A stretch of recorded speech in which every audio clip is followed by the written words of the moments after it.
Madame, monsieur, bonsoir. Merci de suivre au carrefour d'analyse de votre magazine dans le décryptage d'informations politiques. Nous sommes là pour décrypter les grandes questions qui concernent la République démocratique du Congo, les élections qui sont prioritaires cette année. Nous allons en parler avec notamment les sanctions de l'Union européenne. Une autre question qui continue à défrayer la chronique en République démocratique du Congo. Et pour y arriver, nous avons deux invités, la jeunesse dans la politique, qui nous fait l'honneur d'être avec nous sur ce plateau. D'abord, la majorité est représentée par le parti que l'on appelle CCU, Convention de Congolais Unis, le parti de Lambert Mende Malanga, représenté sur ce plateau par M. Daniel Bouloko. Il est vice-président de la jeunesse CCU en province. M. Daniel, bienvenue. Merci beaucoup. Voilà, nous avons ingénieur Ewing Yanda, il est acteur politique proche du rassemblement. Ingénieur Yanda, bienvenue. Merci M. José, nous avons l'honneur d'être reçus sur le plateau. Bonjour à mon co-débatteur. Bien, on va parler élection en République démocratique du Congo dans ce magazine. Je le rappelle, nous reviendrons également sur les dernières déclarations du ministre congolais de la Justice, Alexis Tambwe-Mwamba, évidemment en rapport avec le candidat déclaré à la présidentielle du G7, Moïse Katumbi Chapwe. Nous allons également décrypter cela dans ce magazine. Ingénieur Yanda, d'entrée des jeux, c'est pratiquement une question qui revient, mais qui a également son pesant d'or. Élection en RDC, beaucoup d'incertitudes planent à ce jour pour y arriver. Est-ce également votre point de vue?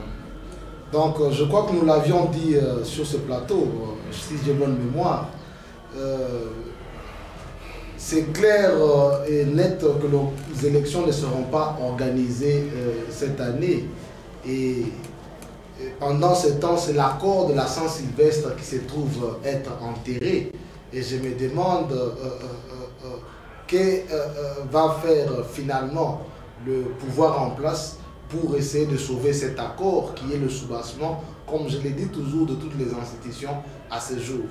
Donc il est clair qu'avec le manœuvre dilatoire de la CENI, les élections ne seront pas organisées cette année. Vous parlez de manœuvre dilatoire? Exactement, manœuvre, parce qu'on nous a dit que normalement, fin juillet, on devait arrêter l'opération d'enrôlement. Mais il est très clair que certaines provinces restent encore incertaines en termes d'enrôlement. Donc on va nous amener jusqu'en septembre, novembre pour les enrôlements seulement. Et les élections, normalement, seront organisées selon leur volonté. C'est au fait ça le plus grand problème. Et je ne vois pas le peuple congolais qui ne jure que par les élections cette année, qui a accepté de négocier, parce qu'au fait, le rassemblement a bel et bien représenté le peuple congolais, qui a accepté de négocier avec le pouvoir en place pour, n'est-ce pas, que les élections nous soient organisées cette année. Je ne vois pas le même peuple congolais accordant encore au pouvoir en place un seul jour après 2017. Donc, vous ne voyez pas que ce sont des impératifs purement techniques? Non, ce n'est pas... non politique. Ce n'est pas des impératifs techniques, c'est de la volonté. Quand vous avez suivi, il y a des déclarations qui l'affirment. Le chef de l'État dit qu'il n'a rien promis en termes d'élection. Donc, il est très clair que c'est de la volonté de nos amis d'en face de nous amener jusqu'à l'année prochaine. Et c'est encore incertain, on ne sait pas quand est-ce qu'on va nous organiser les élections. Au fait, dire que c'est... de questions purement techniques qui bloquent les élections, je ne vois pas du tout. C'est purement politique et de la volonté de nos amis qui dirigent, n'est-ce pas, le pays. M. Daniel Bouloko, qu'est-ce que vous insinuez ou qu'est-ce que vous dites par rapport aux enjeux de considération de votre co-débatteur? La majorité n'a pas de bonne volonté d'amener le pays vers les élections cette année. En tout cas, je regrette fort que mon ami parle au nom de la CENI. Il ne peut pas parler au nom de la CENI. Quand le président de la République a dit qu'il n'a pas promis les élections cette année, cela veut dire que le président de la République n'a pas qualité d'organiser les élections. Les élections... En tant qu'institution technique. Oui, donc c'est-à-dire les élections a une institution technique qui est en charge de son organisation. C'est-à-dire le président n'est pas considéré comme un acteur à la base d'organisation des élections. Non, il y a une... Ce n'est pas le président qui finance les élections.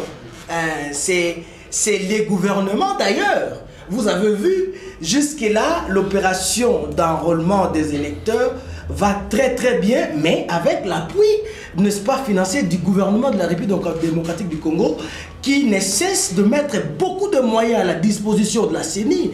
Et cette année, nous ne pouvons pas nous dire aujourd'hui que les élections auront lieu aujourd'hui, demain ou l'année prochaine. Ce n'est pas à nous de dire ça, à nous politiques de dire ça, non, non. C'est plutôt à la CENI de dire, mais jusque-là, la CENI n'a encore rien dit.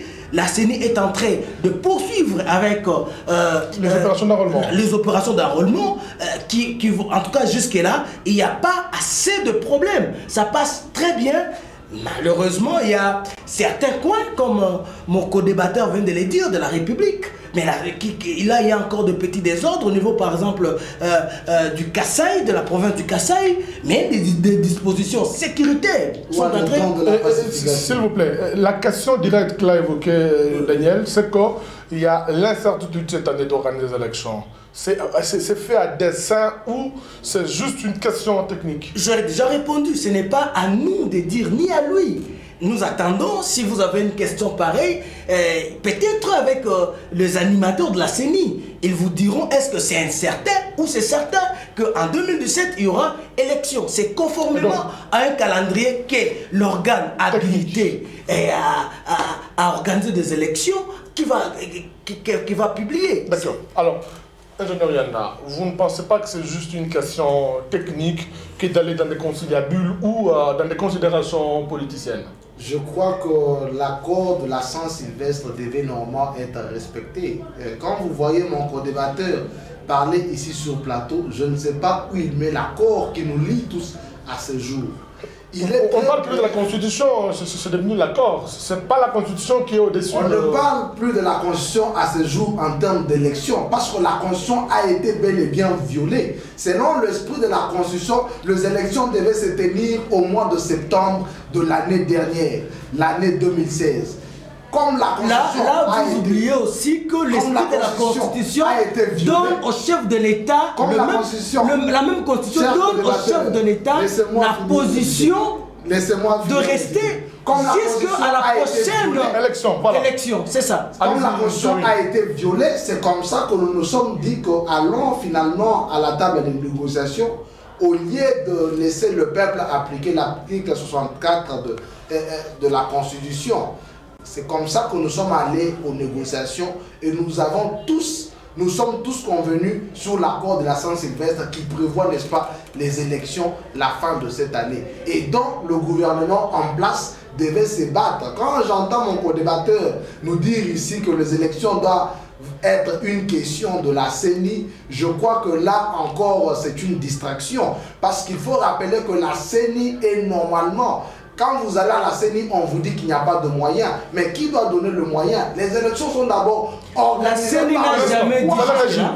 Les élections sont d'abord organisées par le pouvoir qui donne le moyen à la CENI et la CENI nous organise les élections. Et donc, jusque-là, et la CENI et le pouvoir, ils confessent la même chose. Et c'est très clair que selon d'ailleurs l'esprit, il y a, je crois que c'est encore lui peut-être notre co-débatteur, il m'excusera qu'il reste encore dans l'ignorance, mais certains déjà communicateurs de la majorité présidentielle ont bel et bien dit sur ces plateaux ou encore ailleurs que les élections ne sont pas possibles cette année. Alors, votre réaction, vous demandiez déjà la parole, Daniel Blecon. Oui, la CENI jusque-là n'a jamais déclaré depuis le début des opérations d'enrôlement qu'il n'y avait pas de moyens. Je ne sais pas s'il est informé ou pas, mon co-débatteur.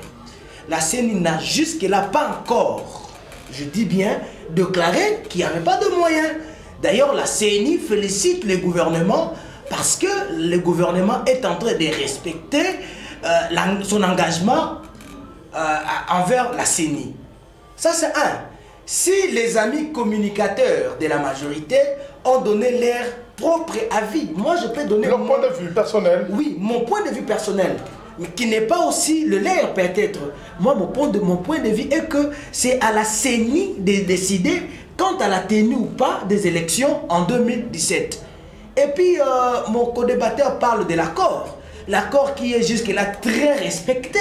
Nous avons qu'est-ce qui prouve l'application de l'accord? Nous avons un Premier ministre qui est issu de l'opposition. Mais il n'est pas reconnu par le Rassemblement. Écoutez, toute personne qu'on mettrait là-bas, si ce n'est pas de la famille de Tshisekedi ou soit de gens qui veulent prendre le pays en otage, serait toujours réquisé, mon frère.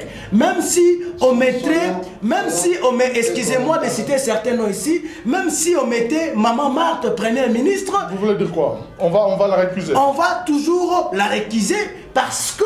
Qui va la réquiser finalement? Non, ce n'est pas à vous de poser des questions. Laissez-moi poursuivre avec ma pensée pour vous dire que n'importe quelle personne qu'on mettrait, qui aujourd'hui peut nier l'appartenance de Bruno Tshibala à l'UDPS. Bruno Tshibala qui a donné toute sa vie à l'UDPS.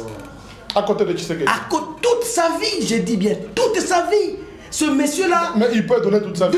Dès ses premières années à dernière minute, il peut se Un instant, vous allez... J'ai beaucoup d'arguments, c'est-à-dire l'accord jusque-là est très, très respecté. Mais quant aux élections, pendant les discussions entre les politiques, la CENI était venue, la CENI a intervenu. Et la CENI a donné des possibilités d'organiser des élections par rapport à un calendrier que la CENI va publier. Je ne sais pas si mon co-débatteur est informé que la CENI avait aussi pris part active, n'est-ce pas, à aux échanges qu'il y a eu entre politiques. Elle a l'obligation de respecter. La CENI a bien dit qu'au moment opportun, parce qu'aujourd'hui, nous ne pouvons pas aller très loin. Tant que là, je suis en train de dire ce que j'ai aussi eu à l'information par rapport à la CENI, on ne peut pas avancer après l'opération d'enrôlement des électeurs si seulement il n'y a pas encore la loi électorale qui doit être... la loi électorale ne vient que de l'Assemblée, en fait, du Parlement. Du Parlement. Et pour le moment, le Parlement est en... Oui, nous ne pouvons pas... Non, pas seulement le Parlement est en vacances. Et les travaux vont reprendre au mois de septembre. Le temps que ça peut prendre, je crois que les conséquences doivent tirer. Donc, c'est-à-dire... Non, les institutions, c'est-à-dire l'Assemblée nationale n'est pas de la majorité présidentielle. Nous sommes majoritaires à l'Assemblée nationale, mais l'Assemblée nationale n'appartient pas à la majorité présidentielle. Il regorge, je prends votre phrase, elle regorge l'opposition, la majorité, la société civile, même les indépendants. C'est-à-dire, cela ne pas seulement de la volonté de la majorité. Non. D'accord. Il y a des institutions très bien placées en République démocratique du Congo. D'accord. Un instant, vous allez réagir suffisamment. Non, il y a aussi il a parlé, il a glissé un mot. En 30 secondes. Oui, il a dit que l'Assemblée est illégitime. Je ne sais pas si... C'est une brèche, on la referme rapidement. Oui, je ne sais pas si mon ami lit vraiment la Constitution, parce que l'Assemblée nationale est remplacée par l'Assemblée qui sera élue. Donc, c'est-à-dire, après les élections, il y aura... Ça peut prendre 10 ans. S'il vous plaît, on va évoluer, ingénieur Yanda, on va évoluer, nous allons prendre cet avis du président du Conseil de sages du Rassemblement, Pierre Lumbi, qui réagissait sur un tas de questions, notamment sur la nationalité de Moïse Katumbi, la question qui a été évoquée par le ministre de la Justice. On va y revenir, mais je prends l'aspect élection sans le président Kabila. Et je sais que beaucoup d'autres politiques, la majorité, pensent que Pierre Lumbi est à des vite en besogne. Je crois que M. José, laissez-moi d'abord réagir. Allez-y, vous avez 3 minutes. Non, 3 minutes c'est trop peu. Allez-y, pendant plus de 10 minutes. Allez-y, c'est pas 10 minutes, allez-y, vous avez 3 minutes. Alors, je vais ici recadrer mon co-débatteur par rapport d'abord à la légitimité des institutions. Il faut lui rappeler, quand il parle de M. Bruno Tshibala, je crois encore avoir dit sur ce plateau que ce n'est pas le fait qu'on soit chrétien pendant plus de 50 ans et qu'on trahisse Jésus le dernier jour qu'on entrera au ciel. Non, M. Bruno Tshibala peut être resté à l'IDPS pendant plus de 36 ans, mais dès lors qu'il a trahi et essuyé la mémoire de Etienne Tshisekedi, il n'est pas du rassemblement. Le rassemblement est un et indivisible autour du président Félix Tshisekedi. Pourtant, il y a 2 conclaves qui sont en train d'être préparés. 2 conclaves, vous avez suivi, et quand vous suivez les gens comme le Roger Lumba, d'ailleurs, il semble que M. Olenango ne prend plus son téléphone. Ces gens ont été déçus. Ils croyaient avoir de ministère, et aujourd'hui, ils ont été roulés dans la farine la plus totale. Le rassemblement reste uni autour de son président Félix Tshisekedi, qui est le seul président du rassemblement qui devait, n'est-ce pas, désigner le candidat Premier ministre du rassemblement, chose qui n'a pas été faite. Le Premier ministre nous a été choisi dans l'aile du rassemblement, dans la dissidence qui n'est pas aujourd'hui considérée. Le 10 plateformes qui représentent aujourd'hui le rassemblement ont bel et bien voté Félix Tshisekedi comme son président. Alors, on revient à ma question de tout à l'heure. C'est le seul qui peut représenter le rassemblement. Et donc, nous parler ici de la carrière de M. Bruno Tshibala. J'ai dit ici encore une fois de plus que même si on est pasteur pendant plus de 58 ans, pendant plus de 60 ans, mais dès lors qu'on a péché le dernier jour, que le Christ reviendra sur la terre, on n'entrera jamais au ciel. Alors, eh bien, la question que je posais, c'est par rapport à cet avis de Pierre Lumbi, car Moïse, on va y revenir. Lumbi qui dit s'il y a élection, ce sera des élections sans le président Kabila. Eh bien, selon monsieur Pierre Lumbi, qui se trouve être le président du Conseil de sages du Rassemblement, n'a pas tort. Il a bel et bien raison. La Constitution prévoit que le président de la République a normalement fini de ses 2 mandats et doit être au Sénat pour attendre peut-être 5 ans, revenir, s'il veut revenir à la course. S'il veut revenir à la course. Donc, ce que Pierre Lumbi a dit, il n'a fait qu'interpréter la Constitution qui dit que le président, après le 2 mandats, ne peut pas se représenter aux élections.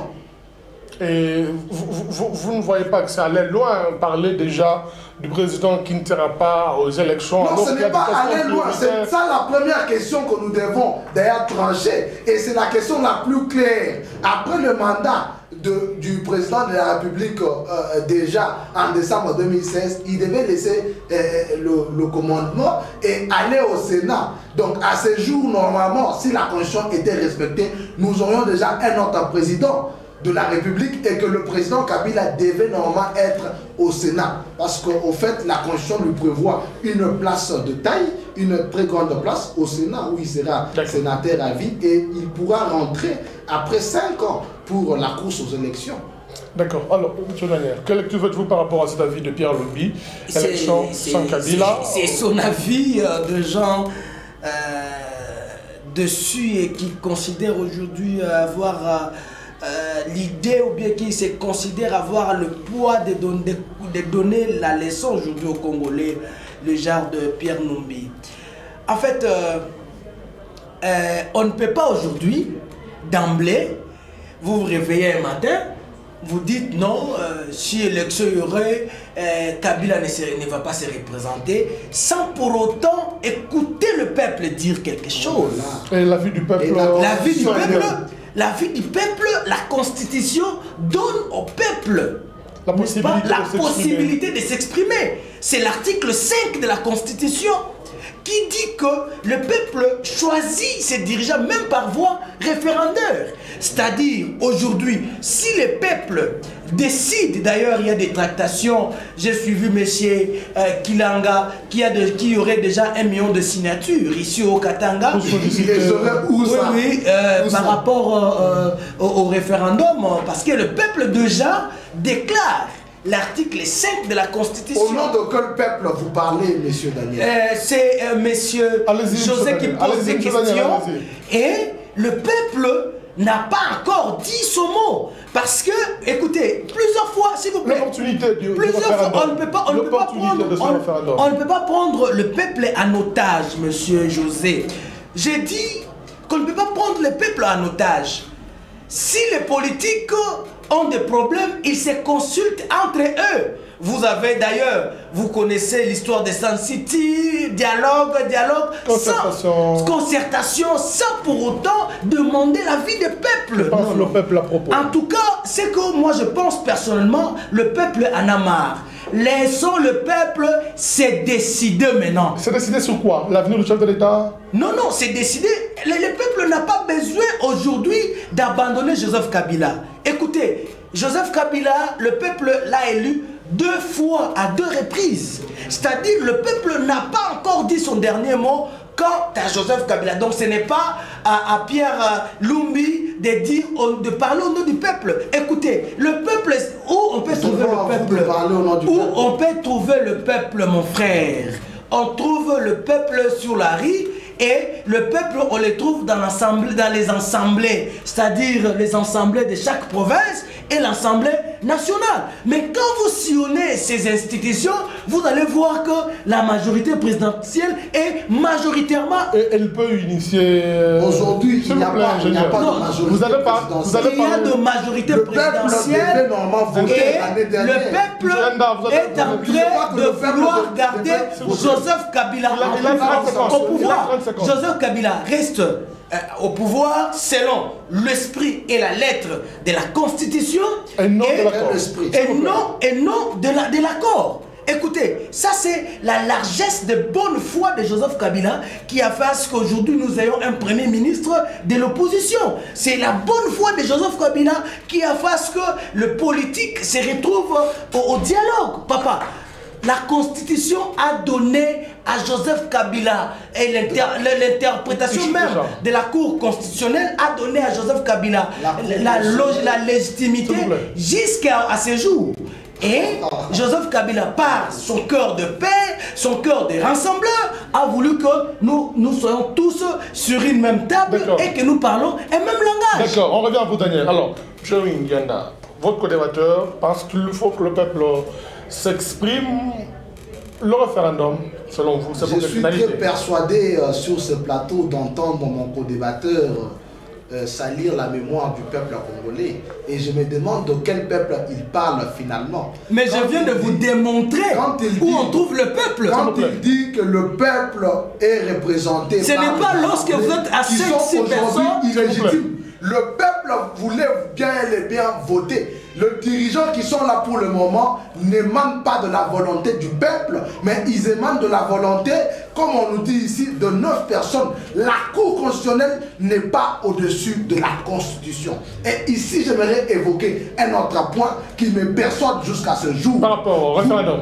Non, un autre point. Je reviens au référendum.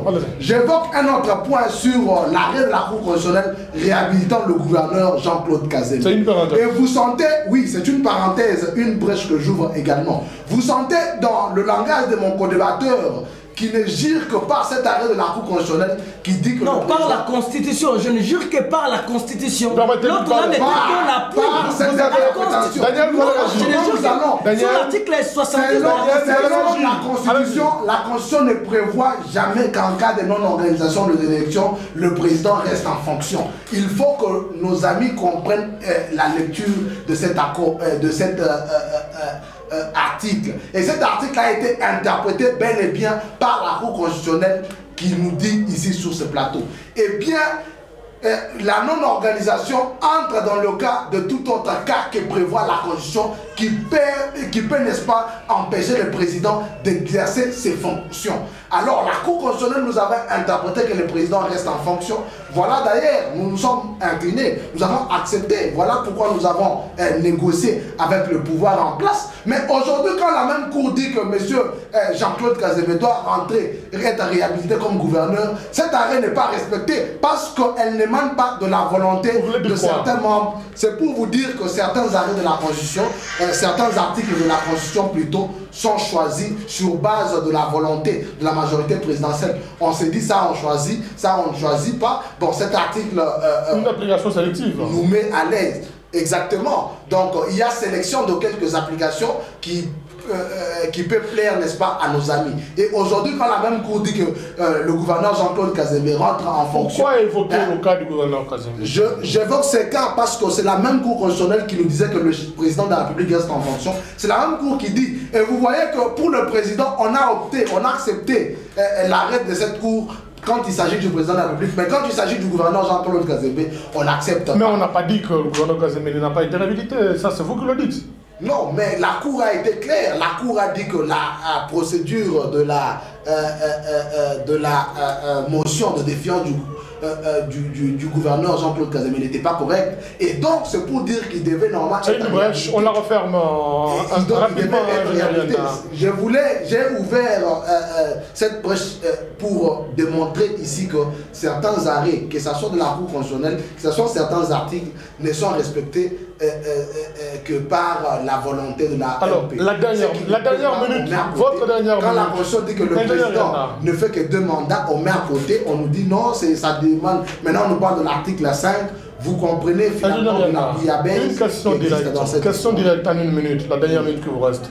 Le référendum, il est constitutionnel ou pas? Est-il opportun ou pas?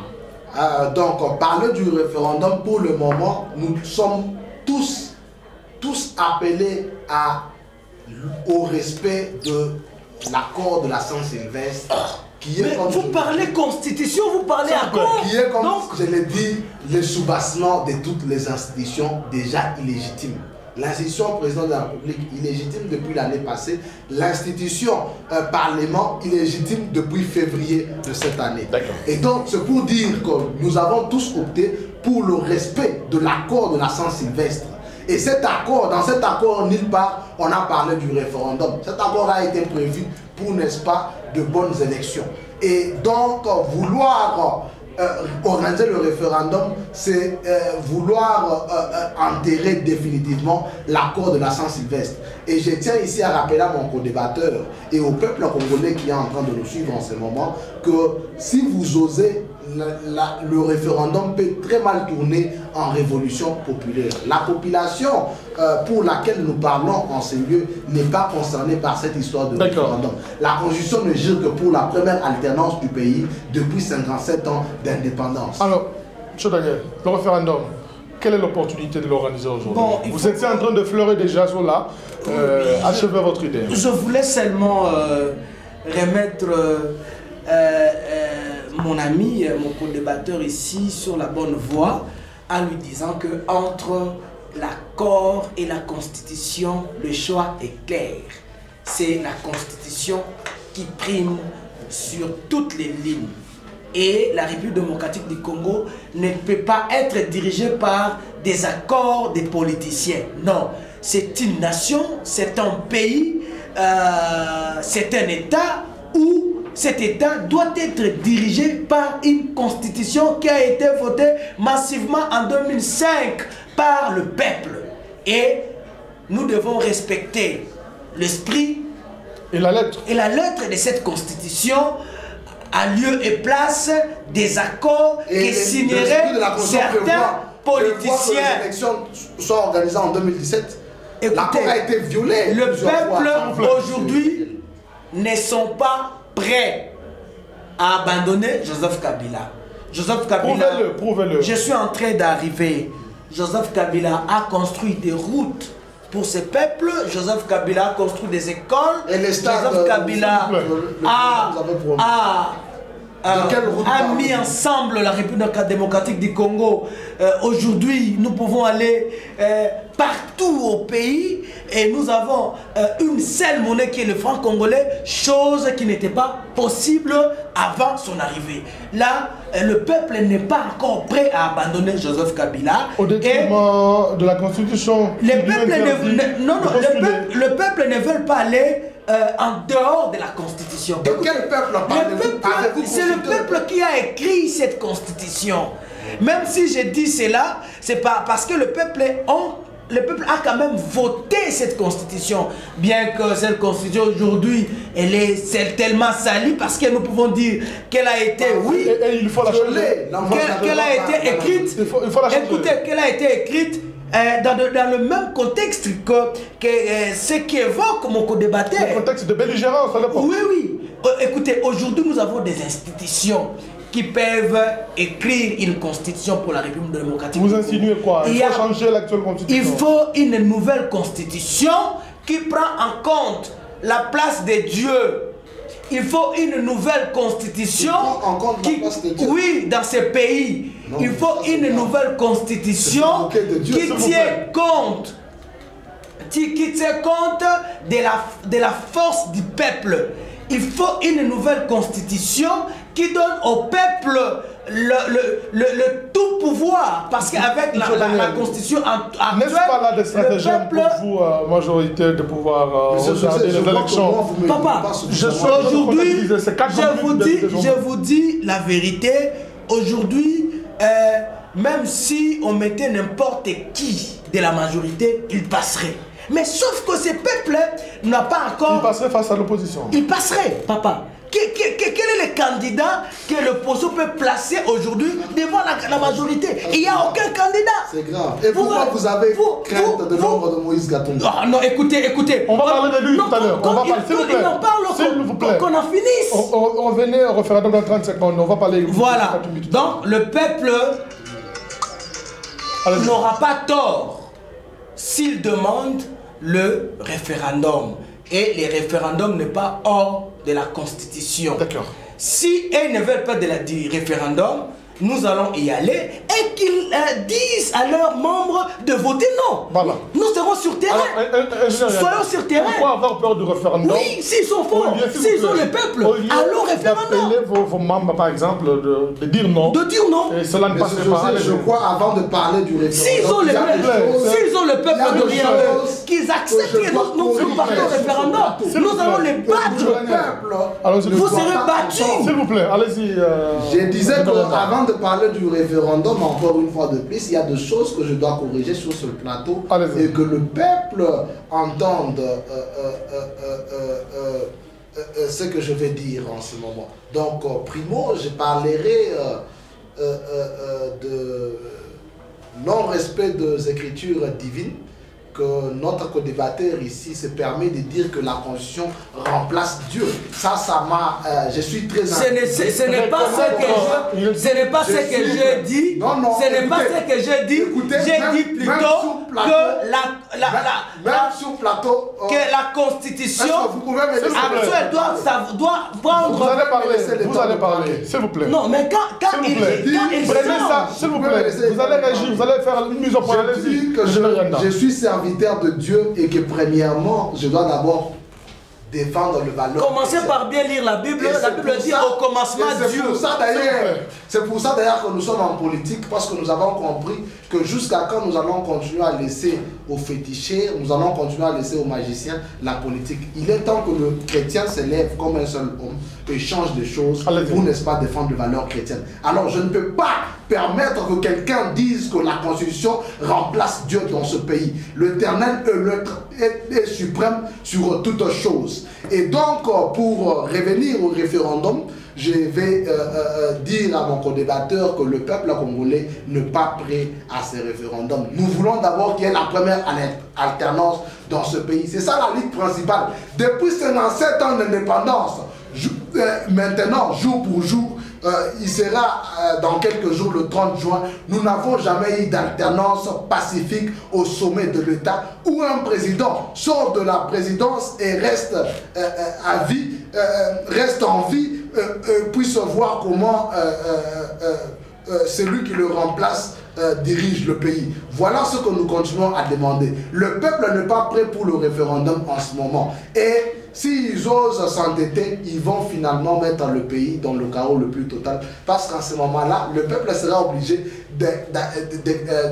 d'appliquer l'article 63 de la Constitution. Le même peuple qu'on appelle à aller au référendum, vous ne voyez pas que c'est un peu contradictoire par rapport à... C'est au fait ça, on parle au nom du peuple alors qu'on ne consulte pas le peuple. Je ne vois pas le peuple qui dit aujourd'hui, avec le taux de 15 000 francs pour 10 $, accepter un référendum pour éterniser le président Kabila au pouvoir. Je ne vois pas ce peuple qui courbe dans la misère accepter le référendum pour que le président Kabila reste au pouvoir. Je dis encore une fois que je crois le président Kabila datant des années 2002 n'est pas le président Kabila d'aujourd'hui. Nous étions très fidèles, nous étions très fiers de cet homme. Mais cet homme a été abîmé par le mobutiste. Ces gens qui sont venus, et je crois que lui-même l'a dit, qu'il n'avait pas 15 conseillers qui pouvaient bien le conseiller. Le président Kabila est très mal entouré. C'est ça le problème à ce jour. Et je ne vois pas ce peuple qui courbe dans la misère accepter le référendum. Je crois que si le président Kabila avait bel et bien continué sur l'idée, sur les idées de Mouzé Laurent Désiré Kabila, ce peuple sera un grand peuple. Et le Congo sera un grand pays à ce jour. Et ce qui entoure aujourd'hui le président Kabila, personne n'est capable de lui produire de bons conseils. Je crois que lui-même l'avait dit, lui-même l'avait reconnu qu'il n'y avait pas autour de lui 15 personnes pour lui donner de conseils. Avec de tels conseils, comment le président Kabila peut aller de l'avant? Ces gens sont en train de pousser le président dans la tombe la plus totale. Le peuple congolais n'est pas prêt pour le référendum. Donc le référendum n'est pas important. Le peuple congolais ne veut que l'alternance pacifique au sommet de l'État. Nous avons tous ces biens. J'ai toujours dit à nos amis d'en face que beaucoup d'entre eux font semblant d'aimer le président Kabila. Mais nous sommes, nous, parmi les gens qui l'aiment réellement, de l'amour que l'Éternel nous recommande, de l'amour fraternel. Mais seulement que nous n'avons pas la politique que le président a adoptée. Mais pour l'amour, nous aimons le président et nous voulons le voir au Sénat, voir comment... Alors, par rapport à cette question, cela nous amène à prendre ce baladeur où les politiques donnent leurs avis de considération sur les élections sans le président Kabila. Tour à tour, Roger Matesso, Dominique Kadisha et d'autres acteurs qui donnent leurs avis de considération. Alors... Élections sans Kabila, nous sommes en train de nous poser 1001 questions. Où sera Kabila en ce moment-là, puisque son sort est réglé par l'article 70 alinéa 2 de la Constitution. Et lui-même, Pierre Lumbi, il a quelle force à opposer à celle de Kabila, ne fût-ce que la force populaire. Deuxièmement, il parle des élections sous l'égide des Nations Unies.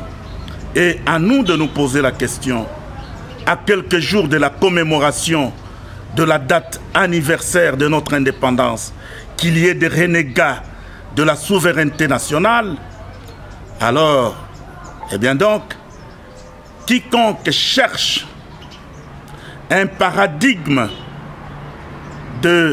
d'aliénation, un paradigme d'assujettissement inconscient, qu'il trouve ici un cas concret d'illustration. Si les élections ne sont pas organisées décembre 2017, il est en train de nous parler d'une transition sans l'actuel chef de l'État. Mais nous disons qu'il nous présente les mécanismes. C'est par quel mécanisme qu'ils mettront le chef de l'État actuel à côté? Est-ce qu'ils vont faire comment? Là, je pense qu'il n'a pas réfléchi à fond. Il devait aller jusqu'au fond et qu'il nous présente le mécanisme, comment faire pour que le chef de l'État puisse aller à côté. À la date butoir de décembre 2017, il n'y aura aucune institution légitime. Parce que comme nous ne cessons de le dire, c'est l'accord qui a légitimé les institutions, au moins pour l'année 2017. Et j'ai pari fort, comme le président l'a dit, Lumbi, donc au-delà de 2017, il n'y a pas possibilité de proroger. Le président du comité des sages du rassemblement, M. Pierre Lumbi, n'a pas tort de faire de telles déclarations. Parce qu'au niveau du rassemblement, nous estimons que l'accord du 31 décembre 2016 n'a qu'une validité d'une année. Ce qui vaut que si M. Kabila n'arrive pas à organiser les élections au mois de décembre, nous allons les constater bien avant, au mois de septembre. Nous allons appeler la communauté internationale à pouvoir superviser la tenue des élections. Alors, M. Daniel Bouloko, on parle de sanctions de l'Union européenne. Sanctions de l'Union européenne où votre président national j'ai cité le ministre Mendeo Malanga. Notre initiateur. Voilà, l'initiateur du parti a été également sanctionné. Lui-même a dit, s'il a des biens en Belgique, il fait cadeau à la Belgique. Qu'est-ce qui anime le ministre Mendeo au jour d'aujourd'hui de s'acharner sur l'Occident? Le ministre Mende est fier d'être considéré comme Lumumba. Le ministre Mende, c'est un nouveau Lumumba et il en est fier. S'il faut qu'il laisse sa vie pour ce peuple congolais, il le ferait. Vous savez que le ministre Mende... D'abord, il faut comprendre pourquoi est-ce que le ministre Mende est sanctionné. Vous allez voir que ces sanctions-là sont vides. Il n'y a pas de fond dans ces sanctions. Le ministre Mende est sanctionné pour être le porte-parole d'un pouvoir. Donc, si on est porte-parole d'un pouvoir, on doit être sanctionné. Ça, c'est quelle politique de dépôt de mesures? C'est juste la nostalgie de la Belgique qui veut à tout prix nous prendre en otage. Le colonialisme. Oui, nous coloniser à nouveau. Non, ça c'est nostalgique. Aujourd'hui, la RDC est indépendante, la RDC est libre. Et je vous dis que ça n'a pas affecté le ministre Mende qu'il soit, entre guillemets, sanctionné par des gens qui n'ont même pas qualité de sanctionner le membre du gouvernement d'un pays qui n'est pas membre de l'Union européenne. C'est quoi ça? Ils l'ont fait quand même. Mais, et puis ça fait quoi? Écoutez, quand vous gelez les comptes d'une personne qui n'en a pas, c'est vide. C'est psychologique. Vous êtes sûr qu'ils n'ont pas de bien? Mais il a dit lui-même. Il a dit. S'il en a, il fait cadeau. Il a dit que s'il en a, il fait cadeau. Et puis, il a dit qu'il a retiré tous ses comptes avant. Ces gens-là savaient que le ministre Mende n'a même pas un 10 francs. C'est pour faire plaisir aux gens qui leur donnent de l'argent, papa. Papa, il y a des gens qui ont volé l'argent de cette province. Et aujourd'hui, ils sont en train de les distribuer comme les cacahuètes à l'école maternelle. Vous parlez de qui? Vous parlez de qui particulièrement? Mais vous savez la politique de certaines personnes. Nous sommes avec vous ici à Lubumbashi depuis toutes les années. Nous connaissons les manières politiques de certaines personnes soi-disant politiques, or hommes d'affaires en réalité. Nous connaissons leur manière de faire. D'accord. Et non, laissez-moi finir. Je parle de Moïse Katumbi. Okay. D'ailleurs, je suis parmi les gens qui ont frôlé la mort à cause de ces messieurs-là. Vous vous rappelez, il y a quelques années, ce monsieur a envoyé les gens pour brûler une chaîne de télévision là où moi je travaillais à l'époque. Et vous savez... Alors, on comprend que c'est un acharnement sur sa personne. Ce n'est pas... Laissez-moi poursuivre. Le pays ne doit pas être dirigé sur base de sentiments. Une personne, qu'on critique sa gestion de la province, il fait une crise de colère. Et comme il avait l'argent des provinces, de la province du Haut-Katanga, du Katanga à l'époque, dans ses poches, il va les distribuer pour que... Non! Ah, donc vous voulez dire que c'est lui qui instrumentalise l'Union européenne à sanctionner? Mais nous connaissons ces politiques. C'est une question. Vous allez me poser la question des lettres ouvertes. Une question directe. Alors, vous allez me poser des questions sur les lettres ouvertes. Question directe. Daniel, à l'époque, mon père Jean-Claude Mouyambo contre Moïse. Daniel, on revient à vos questions directes. Où sont parties ces lettres-là? S'il vous plaît. Vous ignorez ces manières corruptives. S'il vous plaît, Daniel. Alors, Yanda, votre conservateur cite nommément le candidat déclaré à la présidentielle du G7, Moïse Katumbi. Qui n'en a même pas qualité parce qu'il a la nationalité italienne. La Constitution ne le donne pas. S'il vous plaît, c'est marrant. Permettez, c'est M. Yanda qui a la parole. C'est lui qui serait en train de citer les noms des officiels pour être sanctionné au niveau de l'Union européenne. Votre action. Ça me fait sourire et c'est marrant sur ce plateau Et je suis très fier qu'on nous dise ici que Moïse Katumbi devient le tout-puissant du monde entier. Il est au-dessus de l'Union européenne, il est au-dessus des États-Unis pour, n'est-ce pas, les intimider à sanctionner le gouvernement congolais. C'est encore une fois là la crainte de l'homme de Moïse Katumbi. Ici, vous voyez clairement que notre ami nous dit que c'est Moïse qui est derrière ces sanctions et qu'il a distribué l'argent. Et je me demande à ce jour, Moïse devient-il plus riche que Bill Gates? Moïse devient-il plus riche que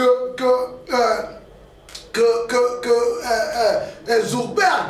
Donc ici on nous dit clairement que Katumbi est le plus riche du monde entier, qui puis de part sur la Si c'est comme ça que vous interprétez la Bible, vous ouvrez la porte vers l'enfer. Parce qu'à chaque moment vous déformez. Et si c'est ça la pensée du rassemblement, je ne peux pas m'étonner. Non, mais quand il déforme, vous allez parler, vous allez corriger. Non, quand il déforme, vous allez corriger, s'il vous plaît. Qui nous suit est témoin de ce que je suis en train de dire. Mon collimateur sur ce plateau a dit que M. Moïse Katumbi est en train de distribuer l'argent comme du cacahuète pour, n'est-ce pas, infliger les sanctions aux Congolais. Et donc, c'est pour dire que Moïse est celui qui peut intimer l'ordre aux USA et l'ordre aux Européens pour, n'est-ce pas, sanctionner. Alors, il devient à ce moment-là le tout-puissant de tous ces gens. Mais je ne crois pas. Il nous dit ici que Moïse Katumbi, de par sa fortune, la partage partout. Et je me demande si Moïse est le plus riche du monde entier. Et quand je regarde la liste, il n'est pas plus que Bill Gates de par sa fortune. Il n'est pas derrière les sanctions de l'Union européenne. Je crois que c'est de l'acharnement.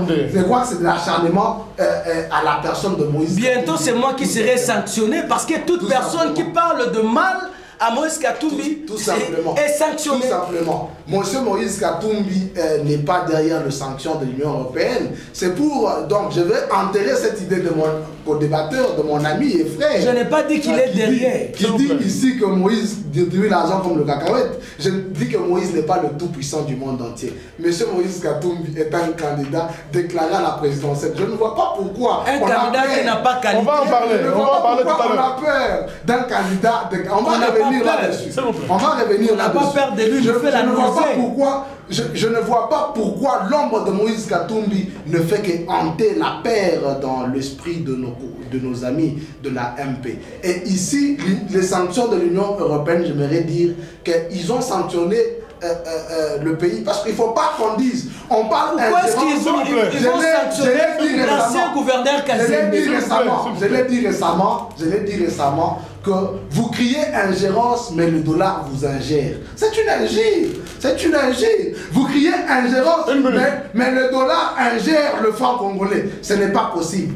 Donc quand vous criez ingérence, faites en sorte qu'un franc congolais soit aussi au-dessus d'un dollar américain. Vous n'êtes pas capable de le faire. Je crois qu'à ce niveau-là, vous devez simplement vous taire. Parce qu'il faut le reconnaître que l'Union européenne dont on nous parle ici, nous supportait à plus de 50% de notre budget. Donc ici, crier une chose et son contraire, je crois que c'est... Nous n'avons plus suffisamment de temps. Tout à l'heure, vous parliez de votre candidat déclaré à la présidentielle. Le ministre Tambwe Mwamba l'a dit, c'est dans l'actualité de la semaine. À cause peut-être de sa double nationalité, il n'est pas éligible. Avant de parler avec vous, je pose la question à Daniel Bouloko. Nous n'avons plus suffisamment de temps. Vous répondez à la question, vous réagissez par rapport à 2 minutes. Est-ce que c'est l'opportunité pour le ministre Tambwe Mwamba, s'il vous plaît, pour le ministre Tambwe Mwamba, de parler déjà d'une double nationalité, de la question de la nationalité? Il faut d'abord commencer par éclairer la population. On ne peut pas aujourd'hui marcher sur l'esprit de ces grands peuples qui nous suivent à cause de la politique. Mon ami et frère venait de dire que j'ai dit que Moïse serait l'homme le plus riche. Je ne suis pas ici pour citer les noms de certaines personnes, parce que si vous me posez la question de savoir les sentiments que nous avons envers cet homme, je vous dirais c'est la nausée. Une personne qui encourage les autres de décapiter, une personne qui encourage les autres au Kasaï de décapiter les Congolais, oui. Il a encouragé. Et pourquoi refuser l'enquête internationale? Les Camerounais, ça ne peut pas vous poser des questions. Une personne qui encourage les gens qui coupent les têtes de nos compatriotes ne peut que donner un sentiment de nausée. Par rapport à la question de la nationalité évoquée par le ministre Sambou Mwamba. Ça, c'est grave. Bon, par rapport à ça, je crois que le ministre n'a pas du tout tort, parce que c'est dans la Constitution. La Constitution dit qu'une personne qui a envie, qui veut postuler, qui veut poser candidature comme président de la République doit être d'origine congolaise. Un point, un trait. C'est-à-dire, si vous n'êtes pas congolais, donc, vous n'avez pas vous n'avez pas le droit de poser votre candidature. Donc, monsieur devient, n'est plus congolais puisqu'il n'est plus la majorité, s'il vous plaît. Est-ce qu'on a laissé diriger le Katanga pendant autant d'années? Je suis parmi les gens, si vous ne le savez pas, qui ont fait les enquêtes sur certaines choses appartenant ou bien sur certains comportements de l'ancien gouverneur, que je respecte d'ailleurs beaucoup. Alors, je connais très bien à l'époque, moi, Daniel Boulot, que vous voyez, j'ai lu, moi, Daniel, les documents attestant, je n'avais pas, ce n'était pas à moi, c'était pour quelqu'un d'autre que je tais les noms.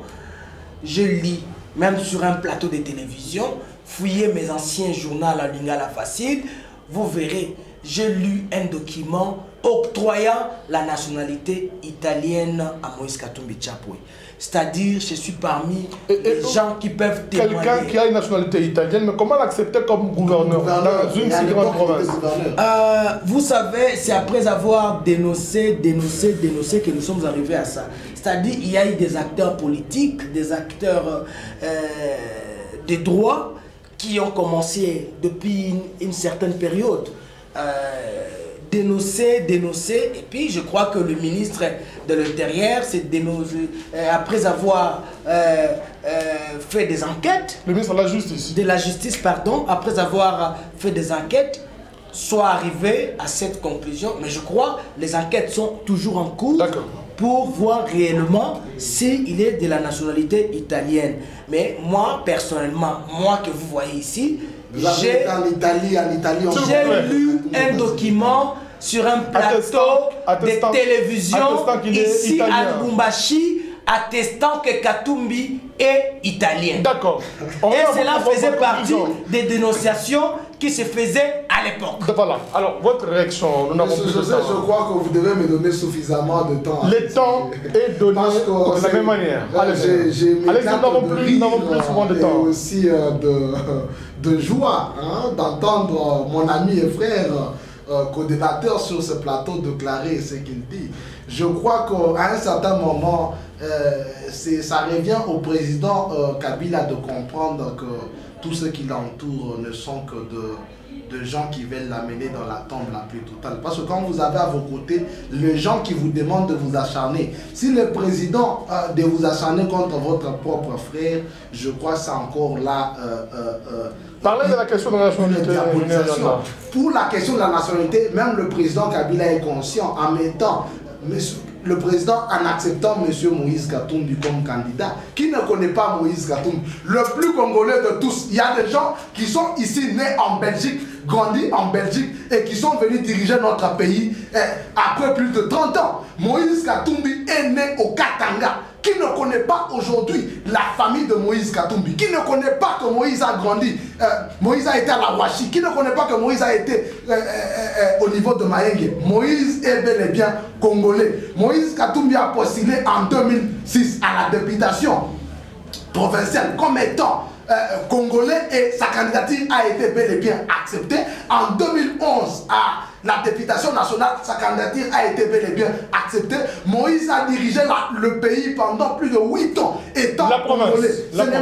A dirigé la province, je m'excuse, pendant plus de 8 ans. Et ce n'est pas aujourd'hui quand Moïse quitte la MP. Et Moïse le dit toujours, j'aime cet homme. Moïse n'a jamais insulté le président dans le média. Je crois que là, les gens qui veulent qu'il y ait la guerre entre Moïse Katumbi et le président Kabila veulent simplement créer de la zizanie et séparer les deux frères Katangé. Moïse n'a jamais incité le président de la République. Moïse l'a dit d'ailleurs récemment, il a dit que si j'ai quitté le président Kabila, c'est parce qu'il n'avait pas choisi le dauphin. Si un dauphin a été choisi, moi ou une autre personne, je serais resté aux côtés du président Kabila. Si Moïse Katumbi a quitté le président Kabila, c'est pour le respect de la constitution et c'est pour la première alternance. Ce n'est pas aujourd'hui que Moïse devient un diable. Moïse a toujours été congolais. Je demande à mon ami Daniel de nous présenter sur ce plateau aux yeux du peuple congolais et même au ministre Atamebamba de présenter à l'opinion tant nationale qu'internationale le passeport de Moïse, le passeport italien de Moïse Katumbi.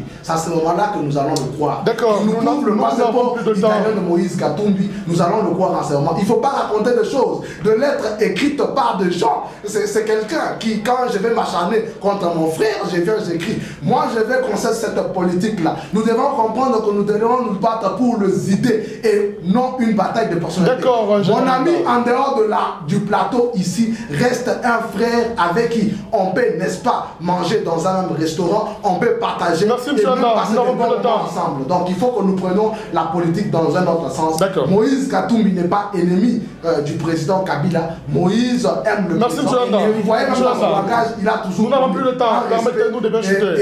Et nos amis doivent comprendre cette politique-là. Il doit arrêter cette politique de nausée qui nous déclare sur ce plateau. C'est une très mauvaise politique. Nous étant chrétiens, nous voulons que nous puissions rester tous dans l'union entre frères. Merci,